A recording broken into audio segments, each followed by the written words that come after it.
बिस्मिल्लाहिर्रहमानिर्रहीम। अस्सलाम वालेकुम स्टूडेंट्स। ब्रुकफील्ड ऑनलाइन क्लासेस में आज हम चैप्टर नंबर 16 का लास्ट टॉपिक पढ़ने जा रहे हैं, लेक्चर नंबर 12। ठीक है, इसके अंदर हम कुछ न्यूमेरिकल करेंगे और साथ हम जो शॉर्ट क्वेश्चन के हवाले से कुछ टॉपिक रह गए हैं उनको आज डिस्कस करेंगे और ये हमारा लास्ट लेक्चर है। इसके बाद इंशाल्लाह चैप्टर नंबर 17 स्टार्ट किया जाएगा। ठीक है जी, तो चलते हैं चैप्टर नंबर लेक्चर नंबर 12 की तरफ।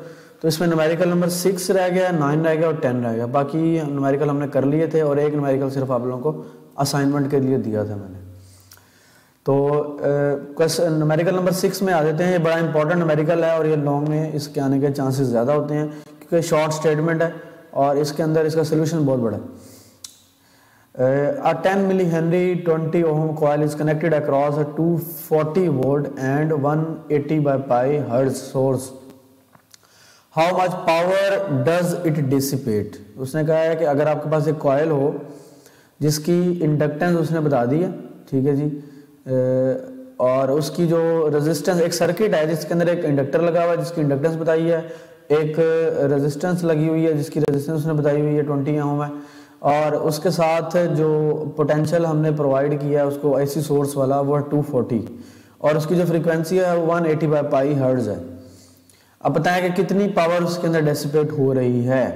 ठीक है जी, तो ये हमने इसके अंदर पावर डेसिपेशन कैलकुलेट करनी है। तो पावर डेसिपेशन कैलकुलेट करने के लिए ये वाला फार्मूला हम यूज करते हैं, ये वाला P = VI cos of theta, V not into I not into cos of theta भी लिख सकते हैं इसको। और यहाँ पर अंडरस्टूड है कि यहाँ पर VRMS और IRMS की वैल्यू ही आनी है। ठीक है जी, तो अगर किसी जगह पर VRMS और IRMS लिखा हो तब भी आपने परेशान नहीं होना, यही फार्मूला यूज होगा, एक ही उसके अंदर वैल्यूज पुट करनी है आपने। तो V नॉट और VIRMS यहाँ पर एक ही सेंस में कंसिडर हो रहे हैं। तो हमारे पास गिवन वैल्यूज क्या क्या जी, इंडक्टर्स गिवन है 10 मिली हेनरी, जब उसे हेनरी में कन्वर्ट किया तो डिवाइडेड बाय 1000 करेंगे तो ये आपके पास आ जाएगा 0.01 हेनरी। रेजिस्टेंस है जी R 20 ओम, पीक वैल्यू जो दी हुई है वोल्टेज की वो V है 240, इसको हम VRMS भी लिख सकते हैं यहाँ पर। फ्रीक्वेंसी गिवन है 180 बाय पाई हर्ट्ज। तो पावर डेसिपेशन कैलकुलेट करनी है। अब पावर डेसिपेशन के अंदर आपके पास हैं तीन चीजें, number 1 V not, number 2 I not, number 3 है थीटा। ठीक है जी, तो पहले आप देखेंगे आपके पास कौन कौन सी चीजें हैं। V नॉट की वैल्यू तो गिवन है न्यूमेरिकल के अंदर, तो हमें I नॉट कैलकुलेट करना पड़ेगा और थीटा कैलकुलेट करना पड़ेगा। तो I नॉट कैलकुलेट करने के लिए ये वाला फार्मूला हमने पढ़ा हुआ है, V not divided by Z। तो V नॉट तुम्हारे पास है लेकिन Z नहीं है, Z है इम्पीडेंस। तो पहले इम्पीडेंस कैलकुलेट करेंगे। तो इम्पीडेंस देखेंगे क्या फार्मूला है जी, इम्पीडेंस है जी Z = R² + XL²। तो R तो न्यूमेरिकल में गिवन था ये वाला, लेकिन XL नहीं गिवन, तो हमने XL से स्टार्ट किया इसको। इंडक्टिव रिएक्टेंस XL = ω/L और 2πfL = 2π, F की वैल्यू पुट की और L की वैल्यू पुट की, मल्टीप्लाई करवा तो आंसर आ गया 3.6 ओम। तो जब आपने ये न्यूमेरिकल स्टार्ट करना है तो आपने ये देखना है कौन कौन सी वैल्यूज गिवन है और जो है वो डिक्रीजिंग की तरफ से जाना है, मतलब कि नीचे से ऊपर की तरफ देखना है कौन कौन सी वैल्यू गिवन है और कौन कौन सी वैल्यू हमने फाइंड आउट करनी है। तो फिर आपने सबसे पहले ये वाला फार्मूला अपने माइंड में रखना है। अच्छा जी, उसके बाद ये हमने वैल्यूज पुट की है इसके अंदर। तो R की वैल्यू हमारे पास गिवन थी, XL की वैल्यू यहाँ से फाइंड आउट कर ली और जब दोनों को यहाँ से पुट किया और पुट करने के बाद ये आंसर आया, इसका स्क्वायर रूट लिया तो आंसर आ गया Z = 20.32 ओम। ठीक है जी, अब हमारे पास ये वैल्यू आ गई है, इसके अंदर पुट कर सकते हैं। तो I नॉट = V नॉट/Z। तो V नॉट हमारे पास गिवन था, Z की वैल्यू हमने कैलकुलेट कर ली, दोनों को डिवाइड करवाया और आंसर ये आ गया आपके पास पीक वैल्यू। अब आप इसके अंदर यहाँ पर तो वैल्यू पुट कर सकते हैं लेकिन थीटा नहीं है आपके पास। तो थीटा कैलकुलेट करने के लिए ये फाई कैलकुलेट करना है, इसे एक फाई भी लिखते हैं, थीटा भी लिखते हैं, जो ऐसे आपको ईजी लगे वो आपने लिख लेना है। ठीक है जी, क्योंकि हमने यहाँ पर फाई यूज किया तो इधर भी हमें फाई यूज करना चाहिए था, लेकिन खैर दोनों का मतलब एक ही है। तो फेज डिफरेंस हमें पता है कि tan inverse XL divided by R होता है, यानी कि Y/X होता है। तो XL की वैल्यू यहाँ पर क्या है 3.6 और R की वैल्यू हमारे न्यूमेरिकल के अंदर गिवन है 20, तो दोनों को डिवाइड करवाया तो आंसर आ गया जी, tan इनवर्स लिया तो आंसर आ गया 10.20। अच्छा, अब हमारे पास सारी वैल्यूज आ गई हैं तो इनको आपने इसके अंदर पुट कर देना है। V नॉट की गिवन थी, I नॉट की वैल्यू हमने फाइंड आउट कर ली और कॉज के एंगल के अंदर हमने 10.20 डिग्री पुट कर दिया। तो जब इसे मल्टीप्लाई करवाया तो आंसर आ गया 2789.60। यहाँ पर पावर का जो यूनिट है वो वाट होना था, इसको ज़रा आपने चेंज कर लेना है, पावर का जो यूनिट है वो इधर वाट लिखना है, ठीक है जी। तो ये थोड़ी सी आपने गलती जो है वो देख लेनी है इधर, इसको मैं कट कर रहा हूँ यहाँ से। तो पावर कितनी डेसिपेट हुई है, 2789.60 वाट इसका यूनिट आएगा, ठीक है जी। उसी तरह न्यूमेरिकल नंबर 9 की तरफ बड़ा आसान न्यूमेरिकल है, 9 और 10 बहुत आसान न्यूमेरिकल, और ये शॉर्ट क्वेश्चन में इसके आने के चांसेस ज़्यादा होते हैं। ये इंपॉर्टेंट है जी, ये वाला, ये शॉर्ट में इंपॉर्टेंट है और 6 वाला 9 में लॉन्ग में इंपॉर्टेंट है। What is the resonance frequency of a circuit which include a coil of inductance 2.5 Henry and a capacitance 40 microfarad. उसने कहा है कि रेजोनेंस फ्रीक्वेंसी कैलकुलेट करके बताएं, अगर आपके पास इंडक्टेंस 2.5 हेनरी हो और कैपेसिटेंस 40 माइक्रोफैरड हो तो बताएं कि रेजोनेंस फ्रीक्वेंसी की वैल्यू क्या होगी, ठीक है जी। किस पॉइंट के ऊपर कितनी फ्रीक्वेंसी के ऊपर रेजोनेंस फ्रीक्वेंसी आ जाएगी, तो हमने ये कैलकुलेट करना है। इंडक्टेंस हमारे पास गिवन है 2.5, कैपेसिटेंस गिवन है जी 40 माइक्रोफैरड है, तो माइक्रो की जगह पर क्या जाता था 10 की पावर -6 फैरड आ गया, ठीक है जी। अच्छा, तो अब हमें पता है कैलकुलेट क्या करना है, रेजोनेंस फ्रीक्वेंसी। और रेजोनेंस फ्रीक्वेंसी का फार्मूला हमने प्रीवियस टॉपिक के अंदर पढ़ा था, F = 1/2 पाई √L/C, ठीक है। इधर मैं लिख देता हूँ 1/2 पाई √L/C। तो अंडर रूट की जगह पर हम लिख सकते हैं 1/2, तो ठीक है, यहाँ पे मैंने 1/2 राइट कर दिया। अब क्योंकि रेजोनेंस है तो इधर सबके साथ क्या आ जाएगा, आर आ जाएगा, इधर हमने आर पुट कर दिया, एल की वैल्यू पुट की, इधर सी की वैल्यू पुट की, मल्टीप्लाई करवाया, मल्टीप्लाई करवाने के बाद ये आंसर आ गया। अब इसका जब स्क्वायर रूट लेंगे तो 100 का आ जाएगा 10 और इसकी पावर आ जाएगी -3, तो इसे इस पर डिवाइड करवाएंगे तो आंसर आ जाएगा आपके पास 15.9 हर्ट्ज, यानी कि ऑलमोस्ट 60 हर्ट्ज के ऊपर ये आपकी रेजोनेंस फ्रीक्वेंसी होगी। उस वक्त सर्किट के अंदर मैक्सिमम जो है वो करंट फ्लो कर रहा होगा।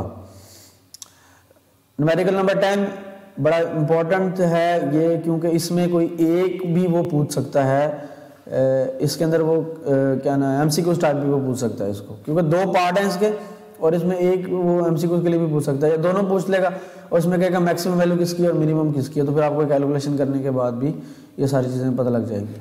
An inductor of inductance 150 micro Henry is connected in parallel with the variable capacitor whose capacitance can be changed from 500 picofarad to 20 picofarad। तो अब फैरड किसका यूनिट होता है जी, फैरड होता है कैपेसिटेंस का। तो अब कैपेसिटेंस के 2 वैल्यूज आ गई हैं, एक ये आ गई और एक ये वाली, इसका मतलब है कि कैपेसिटेंस चेंज हो रही है। Calculate the maximum frequency and minimum frequency for which the circuit can be tuned. तो मैक्सिमम और मिनिमम फ्रीक्वेंसी आपने कैलकुलेट करनी। फार्मूला आपको ये पता है 1/2 पाई √L/C।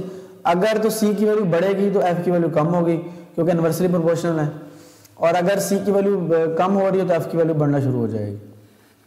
इसका मतलब है कि जो फ्रीक्वेंसी आपको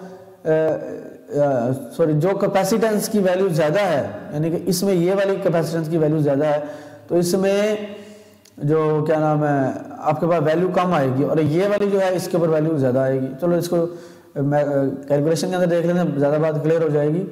इंडक्टेंस गिवन है जी आपके पास 150 माइक्रोफैरड, तो इसके अंदर हम लिख सकते हैं 150 × 10 की पावर -6 हेनरी। तो क्योंकि अंडरस्टूड है इसलिए मैंने यहाँ पर राइट नहीं किया, आपको ये हमने कैलकुलेशन के अंदर भी किया हुआ है पहले भी। यहाँ पे 150 × 10 की पावर -6 हेनरी आ जाएगा। इनिशियल कैपेसिटेंस कितनी है जी 500 पिकोफैरड, और मिनिमम और फाइनल कैपेसिटेंस कितनी है 20 पिकोफैरड। अब पिकोफैरड तो दोनों की वैल्यू सेम है, यहाँ पे 20 है और यहाँ पे 500 है, तो ये वैल्यू ज्यादा होगी और ये वैल्यू कम होगी। जो ज्यादा होगी वो आपको मिनिमम वैल्यू देगी और जो कम होगी वो आपको मैक्सिमम वैल्यू देगी, ठीक है जी। तो हम यहाँ से सोल्यूशन निकालते हैं इसका। हमने निकालना क्या F1 और F2। तो फार्मूला हमें पता है FR = 1/2 पाई √L/C की पावर 1/2, या इसे हम इस तरह भी राइट कर सकते हैं। तो मिनिमम के लिए जब हमने कैलकुलेशन की तो इसके बाद ये वाला स्टेप आएगा और उसके बाद ये वाला स्टेप आएगा। F1 = 1/2 पाई 150 × 10 की पावर -6, ये वाली वैल्यू पुट कर दी L की जगह पर, और C की वैल्यू C1 की पुट करनी है आपने यहाँ पर, ठीक है जी। C1 की वैल्यू जब यहाँ पे पुट की हमने तो ये बन गया आपके पास 500 मल्टीप्लाई 10 की पावर माइनस 12 की पावर 1/2। अब उसके बाद इन दोनों को मल्टीप्लाई करवाया, ये 10 की पावर माइनस 12 है, ये 10 की पावर माइनस 6 है, तो ये बन गया 10 की पावर माइनस 18। ये लिखा हुआ है 10 की पावर माइनस 18। और उसके बाद इन दोनों को जब मल्टीप्लाई करा तो ये आपके पास आंसर आ गया। और जब इनको सिंप्लीफाई किया अंडर रूट लेके इसके साथ डिवाइड करवा के तो आंसर बन गया जी आपके पास f1 is equal to 0.58 multiply 10 की पावर 6। और हमें पता है कि 10 की पावर 6 जो है वो मेगा के बराबर होता है, तो हम यहाँ पर राइट करेंगे f1 is equal to 0.58 mega hertz. Same इसी तरीके से हमने सेकंड के लिए करना है, वैल्यू सिर्फ और सिर्फ ये वाली चेंज होगी, यहाँ पे 500 है और यहाँ पर 20 आ गया। जब इसको मल्टीप्लाई करवाया सिंप्लीफाई किया तो ये आपके पास आंसर आ गया 2.91 10 की पावर 6। और जब हमें पता है कि 10 की पावर 6 होता है मेगा हर्ट्ज के बराबर, तो हमने यहाँ पर m लिख दिया। तो ये आप देख सकते हैं आप कि मिनिमम वैल्यू पुट की है तो मैक्सिमम रिजल्ट आया, मैक्सिमम वैल्यू पुट की और मिनिमम रिजल्ट आया। ठीक है जी।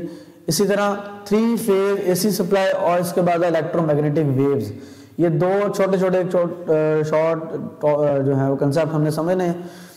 3 फेज एसी सप्लाई का मतलब है कि एसी सप्लाई जिसके अंदर हम 3 कॉइल को एट सेम टाइम यूज कर रहे होंगे। अब ये डायग्राम के अंदर भी आपको ये नजर आ रहा होगा, घरों के अंदर जो सप्लाई वगैरह आ रही है वो 3 फेज एसी सप्लाई की आउटपुट होती है। और इसमें हमारे पास एवरेज जो होती है वो 230 से लेकर 240 भी हो सकती है, 230 भी हो सकती है, और 200 से 180 मिनिमम होती है। ठीक है जी इसकी वैल्यू।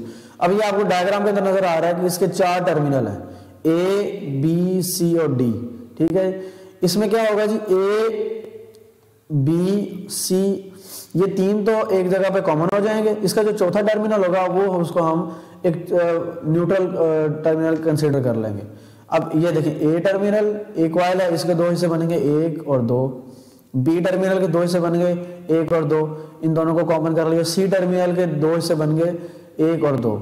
अब इसमें हमें ये नजर भी आ रहा है कि एक टर्मिनल ये बन गया, एक टर्मिनल ये बन गया और एक टर्मिनल ये बन गया। 3 तो हमें पता लग गया कि पूरे हो गए। और चौथा टर्मिनल ये बन गया जो सबका कॉमन था, और कॉमन टर्मिनल को हम न्यूट्रल का भी नाम देते हैं। ठीक है जी। तो ऐसी सप्लाई जिसके अंदर 4 टर्मिनल को हम यूज करें, 3 फेज ऐसी सप्लाई होती है। इसके अंदर आउटपुट पे हमें 230, अब आप देखें यहाँ पर 230 भी लिखा हुआ है इन दो। अगर आप किसी भी एक कॉइल को ग्राउंड के साथ या न्यूट्रल के साथ अटैच कर देते हैं तो आपको एवरेज जो वैल्यू है वो 230 मिलेगी। लेकिन अगर आप किसी 2 कॉइल को आपस में कनेक्ट कर देते हैं, जैसे इसका पॉजिटिव और इसका, तो ये आपके पास एवरेज वैल्यू जो आएगी वो 400 आ जाएगी। ठीक है जी, रूट मीन स्क्वायर वैल्यू जो होगी। ये आपको डायग्राम के अंदर भी नजर आ रहा है कि सेम टाइम पे 3 वेव्स गुजर रही होती हैं। अब बेसिकली इसके अंदर 3 कॉइल्स लगी होती हैं और वो 120 डिग्री के एंगल के ऊपर आपस में जुड़ी होती है, जैसा कि यहाँ पर भी नजर आ रहा है। ठीक है जी, ये तीनों एक दूसरे के साथ 120 का एंगल बना रही हैं। अगर आप इसे इस तरह बनाए तो ये 120 का एंगल बन जाएगा इसके साथ, ये इधर। तो ये मैं दूसरी डायग्राम के अंदर भी आपको वाज़ेह करके बता देता हूँ कि कैसे ये काम करती है। तो ये इनके दरमियान जो एंगल होता है वो 120 होता है। अगर एक कॉइल एक टाइम पे आपको वैल्यू 0 दे रही है, साइकिल उसका 0 है, तो दूसरी 2 कॉइल्स होंगी, उनमें से कोई एक वैल्यू आपको मैक्सिमम वैल्यू देगी पॉजिटिव की तरफ और एक वैल्यू देगी मैक्सिमम नेगेटिव की तरफ। ठीक है, लेकिन वैल्यू चेंज हो सकती है। ये डायग्राम के अंदर भी नजर आ रहा है कि फेज 1 जो है, ये देखें, ये रेड वाली जो है ये 0 पे आ गई है। उसी टाइम पे जो फेज 3 वाली है वो मैक्सिमम पीक पे है और फेज 2 वाली जो है वो मैक्सिमम पीक पे है, लेकिन नेगेटिव डायरेक्शन में। तो इसका मतलब है कि एक टाइम पे अगर हम वैल्यू कैलकुलेट करना चाहें तो आपको, अगर एक कॉइल 0 वैल्यू दे रही है तो बाकी दो कॉइल्स हैं वो आपको कंटिन्यूसली कोई ना कोई आउटपुट आपको प्रोवाइड करती रहेगी। ठीक है जी। तो इसलिए हम घरों में कंटिन्यूस सप्लाई के लिए 3 फेज एसी सप्लाई का इस्तेमाल करते हैं। ये शॉर्ट क्वेश्चन के तौर पर आपने याद करना है और इसमें कुछ एमसीक्यू जो हैं वो बन सकते हैं, वो आपने देखना है। In 3 phase AC supply there are 3 coils inclined at the one angle of 120 की डिग्री के एंगल के ऊपर इनको जोड़ा होगा। Each coil is connected its own part of slip rings. जो हमने जनरेटर के बारे में भी ये पढ़ा था कि उसके अंदर स्लिप रिंग्स होते हैं, वो आपस में इस तरह कॉइल को कनेक्ट किए रखते हैं, सर्कल टाइप के होते हैं। एक होता है स्प्लिट रिंग, एक होता है स्लिप रिंग। जो हमने जनरेटर पढ़े हैं उसके अंदर स्लिप रिंग्स आएंगे, वो पूरे होते हैं, पूरा होल होता है, पूरा मतलब सर्कल होता है। और जो स्प्लिट रिंग होते हैं वो दरमियान में से कट किए होते हैं। As a coil rotate in the magnetic field. अब हमने यहाँ पर क्या करना है, मैग्नेटिक रख देना, वो भी मैं आपको ये एक एनिमेशन के जरिए से बताता हूँ कि कैसे हमें इसको अंडरस्टैंड करना है। And alternating voltage is generated across slip ring. अब जैसे जैसे अब हमारे पास इसके अंदर करंट प्रोड्यूस करने के दो तरीके होते हैं। हमने प्रीवियस चैप्टर के अंदर पढ़ा था कि अगर आप कॉइल को रोटेट करवा दें तब भी आपके पास जो है वो आउटपुट में जो है करंट प्रोड्यूस होगा, और अगर आप मैग्नेट को मूव करवाते हैं रिलेटिवली तो फिर भी आपके पास वहाँ पर आउटपुट पे करंट जनरेट होगा। तो अब यहाँ पर हम क्या करते हैं, मैग्नेट को मूव करवाएंगे। The phase difference between the alternating voltage are 120।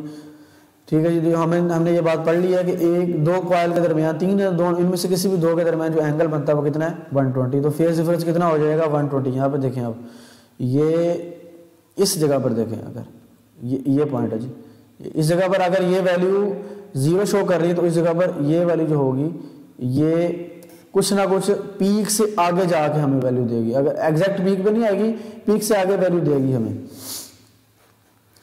It means that when the voltage between the first pair of slip rings is 0, अगर दो क्या नाम है टर्मिनल के दरमियान वोल्टेज की वैल्यू 0 है तो बाकी जो दो होंगे उनके दरमियान कोई ना कोई वैल्यू हमें मौजूद होगी।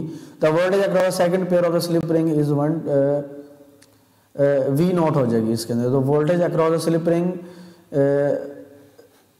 यहाँ पर आ जाएगा V नॉट, और ये कितना एंगल बना रही है जी 120 बना रही है। Similarly the voltage is generated across the third pair of have a phase difference. यहाँ पर ये फेज डिफरेंस के बारे में बताया हुआ है, और यहाँ पे फेज डिफरेंस कितना है जी 240। अगर दो के दरमियान निकालेंगे तो 120 प्लस 120 कितना हो जाएगा, यानी कि आपने इसके दरमियान भी निकालना है और इसके दरमियान भी निकालना है, तो ये पूरा 240 हो जाएगा। तो एवरेज जब हम लेते हैं तो यहाँ पर कितना आ जाता है 230 आ जाता है। The main advantage of having a 3 phase AC supply is that the total load of a house factory is divided in 3 parts so that none of the line is overloaded. तो एक्स्ट्रा में जो हमें provide करना पड़ता था, current देना पड़ता था, या एक्स्ट्रा में जो करंट होता था उसमें हमें अब इसकी टेंशन नहीं होगी। यानी कि यूँ कह लें कि अगर हम 3 फेज एसी सप्लाई को यूज़ करते हैं तो उसमें करंट जो है वो जो लोड आ रहा है यानी कि वोल्टेज जो है वो डिवाइड हो जाएंगे 3 हिस्सों में, जो कि हम इजीली किसी भी सर्किट के अंदर फ्लो करवा सकते हैं। ये डायग्राम के अंदर आप देख सकते हैं, ये देखें, ये ए टर्मिनल, ये दो कॉइल्स एक ही हमने जोड़ दी, एक इसके साथ आउटपुट के साथ और एक न्यूट्रल के साथ, तीनों की एक एक लाइन न्यूट्रल के साथ जोड़ देनी है। इसी तरह बी कॉइल को हमने जोड़ दिया सेकंड वाली, और इसी तरह सी कॉइल के। अब बी के भी एक टर्मिनल इधर जुड़ा हुआ है, सी का बी का इधर भी जुड़ा हुआ है, सी का इधर भी जुड़ा हुआ है, सी का इधर भी जुड़ा हुआ है। ठीक है, ये देखें, ये कॉमन पॉइंट आ गया न्यूट्रल वाला, ये वाला। ठीक है, और एक टर्मिनल ये, दूसरा, तीसरा और चौथा, 4 टर्मिनल पूरे हो गए। अब आप डायग्राम के अंदर भी देख सकते हैं कि जैसे जैसे मैग्नेट रोटेट कर रहा है इसके अंदर नॉर्थ और साउथ, तो ये वैल्यू दे रहा है आपको। ये देखें, ये आपको इसके अंदर डायग्राम के अंदर भी नजर आ रहा है। और अगर एक वैल्यू किसी टाइम पे 0 होती है तो बाकी दो वैल्यूज जो हैं वो आपको कोई ना कोई वैल्यूज प्रोवाइड करती हैं, जैसे साइकिल में अब डिफरेंट वैल्यूज शो हो रही हैं। ठीक है जी, उम्मीद है कि ये डायग्राम आपको अच्छे तरीके से इसका कंसेप्ट क्लियर करवा देंगी। ये देखें, ये कभी जब ब्लू 0 पे आती है तो बाकी, अगर आपको ये बात समझ ना आ रही हो तो आपने वीडियो को पॉज करके यहाँ पर देखना है कि जब एक वैल्यू 0 पे आ जाती है तो बाकी दोनों वैल्यूज़ की पीक कहाँ पे होती है, बाकी जो दो वैल्यूज़, दो वेव्स हैं उनकी वैल्यू क्या निकल रही है, वो कभी भी 0 पे नहीं होंगे, ना ही मैक्सिमम पे होंगे, मैक्सिमम से थोड़ा सा आगे होंगे। नेक्स्ट है जी इलेक्ट्रोमैग्नेटिक वेव्स। बड़ा ही आसान सा कंसेप्ट, आपने पहले भी पढ़ा हुआ है। हमें पता है कि ट्रांसफर वेव्स 2 तरह की होती हैं, एक क्या नाम है, सॉरी, वेव्स जो हैं वो 2 तरह की होती हैं, मैकेनिकल वेव्स और इलेक्ट्रोमैग्नेटिक वेव्स। फिर आगे जब मैकेनिकल वेव्स की हम बात करते हैं तो वहाँ पर हम ट्रांसफर और लॉन्गिट्यूडनल की बात कर लेते हैं। तो इलेक्ट्रोमैग्नेटिक वेव ऐसे वेव जिनको मूव करवाने के लिए मीडियम की ज़रूरत ना पेश आए, यानी जिनको प्रोपागेट करने के लिए एक जगह से दूसरी जगह पर मीडियम की ज़रूरत पेश ना आए, मीडियम के बगैर ही वो ट्रैवल कर जाएं, उनको हम नाम देते हैं इलेक्ट्रोमैग्नेटिक वेव्स का। और जिनको मीडियम की ज़रूरत पेश आएगी उसको हम नाम देंगे मैकेनिकल वेव का। ठीक है जी, यानी कि आपने सिर्फ ये बात याद रखनी है कि जो एक जगह से दूसरी जगह पर ट्रांसफ़र होने के लिए मीडियम की रिक्वायरमेंट नहीं है जिसको, वो इलेक्ट्रोमैग्नेटिक वेव्स हैं। और इलेक्ट्रोमैग्नेटिक वेव्स का काम आजकल हमारी डेली लाइफ के अंदर बहुत ज़्यादा हो गया है। हम मोबाइल यूज़ करते हैं, वाईफाई यूज़ करते हैं, और कोई भी इस तरह का जैसे क्या नाम है फैक्स हो गया, इंफ्रारेड वेव्स हो गई, ये सारी चीज़ें जो हैं ये इलेक्ट्रोमैग्नेटिक। इसके अलावा मेडिकल फील्ड के अंदर भी ये काफ़ी इसका यूज़ है। एक्सरेज हो गई, इस तरह जो है वो क्या नाम है अल्ट्रावायलेट वेव्स हो गई, गैमा रेज हो गई, ये सारे के सारे जो हैं ये इलेक्ट्रोमैग्नेटिक वेव्स हैं। अच्छा, तो इसके बारे में थोड़ा सा मजीद और जान लेते हैं। It consist of vibrating electric and magnetic field which move at the speed of light और at right angle to each other and to the direction of the propagation. हमें पता है कि इलेक्ट्रिक और मैग्नेटिक फील्ड हमेशा perpendicular होती हैं एक दूसरे के, ठीक है जी। तो यहाँ पर हमें पता है, इसने बताया कि अगर इलेक्ट्रिक फील्ड और मैग्नेटिक फील्ड किसी जगह पर मूव करें परपेंडिकुलरली, इसमें जो है वो मैग्नेटिक फील्ड और इलेक्ट्रिक फील्ड के दरमियान जो एंगल होगा वो 90 डिग्री बनेगा जी। ये देखें, डायरेक्शन ऑफ प्रोपगेशन ये है, इस तरफ को इलेक्ट्रिक फील्ड है और इस तरफ को मैग्नेटिक फील्ड है, यानी कि वाई एक्सिस की तरफ इलेक्ट्रिक और एक्स एक्सिस की तरफ मैग्नेटिक। तो आगे की तरफ भी मूव करेंगे, अप डाउन भी मूव करेंगी। These wave are periodic wave, hence they have a wavelength which is given by the। तो इसके अंदर ये आप देखें साइकिल्स भी आ रहे हैं, ठीक है। तो इसका मतलब है कि सेम इनमें पीरियोडिसिटी आ रही है कि कुछ देर के बाद अपनी वैल्यूज को बार बार रिपीट कर रहे हैं, तो उसको हमें पता है कि फिर हम इसके अंदर वेवलेंथ भी कैलकुलेट कर सकते हैं। अब इसी वेवलेंथ की बुनियाद पर हमने डिफरेंट वेव्स को अलग कर दिया है, यानी कि तो कुछ वेव्स होंगी जिनकी वेवलेंथ कम होगी, कुछ वेव्स होंगी जिनकी वेवलेंथ ज़्यादा होगी। तो जिनकी वेवलेंथ कम या ज़्यादा होगी उनको हमने नाम ही चेंज कर दिया है। तो डिफरेंट तरह की आपके पास वेव्स आती हैं, तो इसको आप इस फार्मूला के ज़रिए से कैलकुलेट कर सकते हैं। Lambda is equal to c over f. ये स्पीड सी जो है ये स्पीड ऑफ लाइट है और एफ जो है वो इसकी frequency. And c and f is the speed and the frequency of the wave respectively depending upon the value of the wavelength and frequency. तो ये किस पे डिपेंड कर रही होती है, ये दोनों वेवलेंथ के ऊपर और फ्रीक्वेंसी के ऊपर। Are classified into different types such as radio waves, microwaves, infrared waves, visible light rays and etc. ये डायग्राम के अंदर भी आपको ये बात नजर भी आएगी। ये नीचे इनकी वैल्यूज लिखी हुई हैं और ऊपर इनके नाम लिखे हुए हैं। ये यहाँ से अगर ना क्लियर हो रहा हो तो हम नेक्स्ट स्लाइड के अंदर देख लेते हैं। ये बड़ी ही इंपॉर्टेंट है एमसीक्यूज के लिए, ये आपने अच्छे तरीके से खास तौर पर ये पहली वाली लाइन ये वाली ये सारी वैल्यूज आपने अच्छे तरीके से याद कर लेनी है, ठीक है जी। ये देखें आप फ्रीक्वेंसी के बारे में भी बाद में देखेंगे। फ्रीक्वेंसी यहाँ पर अभी यूज नहीं हो रही, लेकिन हम सिर्फ वेवलेंथ को देख रहे हैं। उसने कहा कि penetrate earth's atmosphere. Radio wave जो होती हैं वो पेनिट्रेट कर जाती हैं, यस। इसी तरह माइक्रोवेव नहीं पेनिट्रेट कर सकती। उसी तरह जो है वो विजिबल इंफ्रारेड जो है, ये इंफ्रारेड जो क्या नाम है सॉरी विजिबल जो है ये पेनिट्रेट कर सकते हैं। अल्ट्रावायलेट, एक्स रेज और गैमा रेज नहीं कर सकते। क्यों? अब ये देखें, ये आपको डायग्राम के अंदर भी नजर आ रहा है। इनके साइकिल के दरमियान, इनकी वेव के दरमियान गैप ज्यादा होता जा रहा है। गैप ज्यादा होगा, इसका मतलब है कि वेवलेंथ ज्यादा होगी। इसकी वैल्यू देखें 10 की पावर 3 है, फिर ये कम होती जा रही है 10 की पावर -2, 10 की पावर -5, ये कम होती जा रही है और ये बिल्कुल इधर जाके आपस में कंप्रेस हो गई है। तो यहाँ पर 10 की पावर -12 आ गई। तो ये देखिए वेव के दरमियान का जो फासला है उसने वेवलेंथ का नाम दिया। यहाँ पर फासला कम है, यहाँ पर फासला ज्यादा है। तो रेडियो वेव जो है उनमें सबसे ज्यादा जो वेवलेंथ है वो रेडियो वेव्स की है और सबसे कम वेवलेंथ जो है वो गैमा रेज की है। तो ये आपने इसी तरतीब से इसको याद कर लेना। सबसे पहले रेडियो वेव, फिर माइक्रोवेव, फिर इंफ्रारेड, फिर विजिबल। और ये विजिबल वो हैं जो हमें नजर आती हैं, सिर्फ ये वाला रीजन हमें नजर आता है, हम अपनी आंख से देख सकते हैं, जो कि 0.5 × 10 की पावर -6 वेवलेंथ के करीब करीब है। बाकी उससे पहले वाली या उससे बाद वाली आपको वेव्स नजर नहीं आएंगी, बहुत कम नजर आएंगी। या उसको आप माइक्रोस्कोप के जरिए से देख सकते हो या फिर आप इलेक्ट्रॉन माइक्रोस्कोप के जरिए से उसको देख सकते हैं। अल्ट्रावायलेट वेव्स हैं, एक्स रेज हैं और गैमा रेज हैं, ठीक है जी। तो ये आपने वैल्यूज इसकी नोट डाउन कर लेनी है और इसकी तरतीब भी आपने लिख लेनी है कि कौन सी वेव किसकी वेवलेंथ ज्यादा है, किसकी वेवलेंथ कम है। तो इसको आपने एक टेबल के अंदर आपने छोटा सा टेबल अपनी बुक पे भी बेशक बना लें या नोटबुक पे, इसको बना के साथ आपने ये वैल्यूज राइट कर लेनी है। एमसीक्यूज के लिए अंदर बहुत इंपॉर्टेंट है। तो ये हमारा ये हम इसको भी यहाँ से भी समझ सकते हैं। ये यहाँ से वेवलेंथ शॉर्टर होती जा रही हैं, वेवलेंथ शॉर्टर होंगी और यहाँ पर वेवलेंथ ज़्यादा होती जा रही है। ये मैंने आपको उधर भी बता दिया है। ये देखिए रेडियो वेव्स हैं, माइक्रोवेव्स हैं, इंफ्रारेड हैं और ये देखिए विजिबल रीजन सिर्फ इतना है। कितना है जी विजिबल रीजन? 7 मल्टीप्लाई 10 की पावर 14 हर्ट्ज से लेकर 4 मल्टीप्लाई 10 की पावर 14 हर्ट्ज के दरमियान। हर्ट्ज क्यों आ गया, इधर फ्रीक्वेंसी यूज कर रहे हैं हम, ठीक है। तो ये आपने अगर वेवलेंथ देखेंगे तो ये आपकी वेवलेंथ यहाँ पे बनेगी, ये वही वाली वैल्यू होगी जो हमने यहाँ पे देखी है, ये वाली 0.5 मल्टीप्लाई 10 की पावर -6। तो ये वैल्यू वो वाली होगी। ये इधर हम उसकी बात कर रहे हैं फ्रीक्वेंसी की। तो ये एमसीक्यूज के अंदर ये भी पूछी जा सकती है कि visible range of frequency of waves कितनी है। तो ये 7 मल्टीप्लाई 10 की पावर 14 से लेकर 4 मल्टीप्लाई 10 की पावर 14 हर्ट्ज तक दरमियान हो सकती है। ये आप लोगों ने अच्छे तरीके से देख लेना है।